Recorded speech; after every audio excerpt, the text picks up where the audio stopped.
Täna meil on uudis sellest, missugune on Lootuse küla mesindus ja kust see üldse alguse sai. Kuskil 2 aastat tagasi, kui meile üks meesterahvast Võrust, kelle nimi oli siis, ütleme niimoodi, et Papa Mesilad, annetas meile tarud ja koos mesilastega.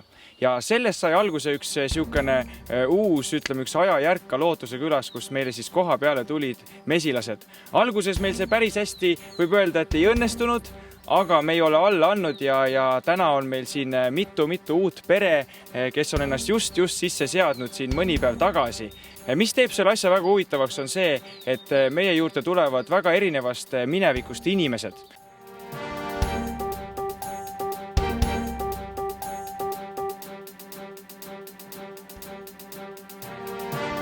Sina oled tulnud, ütleme niimoodi, et mitte tavalisest kohast, et kust kohast sa tulid ja milline oli sinu elu eelnevalt?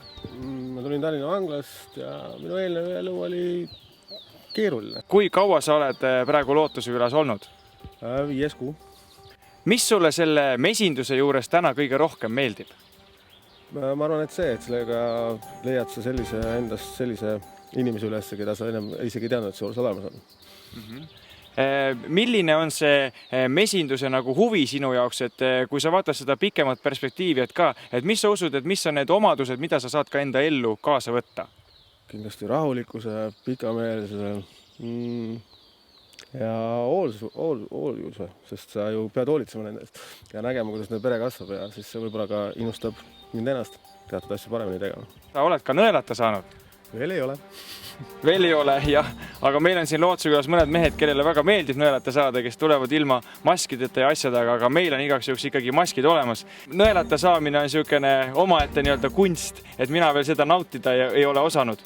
Aga mina usun ka, et tuleviku mõttes, et sellel mesindusel on ka väga tähtis roll üldse Lootuse külas ja mina väga usun, et tulevikus saab meil olla palju rohkem neid mesitarusid ja mesiperesid ja ikkagi ka selle eesmärgiga, et ka inimesed tulevad siia eemale sellest linnakärast ja võib-olla ongi, et otse vanglast tulevad, siis nad saavad millegisse uude astuda. Ja mis võiks olla veel parem, kui olla osa sellest loodusest, tunnetada seda rahu, tunnetada, kuulda seda ilusat linnulaulu, vaadata, mismoodi need mummud vaikselt toimetavad ja muidugi pärast ka maitsta seda imeliselt head mett.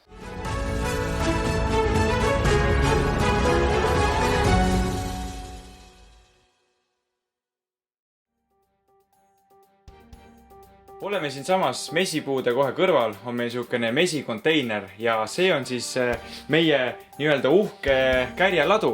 Ja muidugi praegu on see periood, kus mesilaspered lähevad aina suuremaks ja kuskil niisuguse nädalase intervalliga siis tuleb lisada neile juurde niisuguseid uusi kärge. Ja see kärg on niisugune hele kärg ja tegelikult see on pooleldi valmis ehitatud kärg. Nii et kui ma nüüd selle sinna sisse panen, siis arvatavasti nädala 2 pärast, võib-olla isegi juba 2 päeva pärast on see kärg täiesti üles ehitatud. Nii et mesilaste elu käib kõik nendes kärgedes. Seal on nende uued mesilased tulemas, seal on nende toiduvarud, mesi, mida meie kõik sööme ja nii et need kärjed ongi siis nii-öelda mesilastele mõeldud niisugune raamid, kus nende kõik see elu käib. Ja siin on meie need varud. Neid muudkui me täiendame, paneme uusi asju sisse, laseme need jälle üles ehitada. Vanemad, mis on, lähevad juba vurritamisele, kus see mesi kõik välja tuleb. Nii et see on kõik üks niisugune protsess, mille sees me oleme.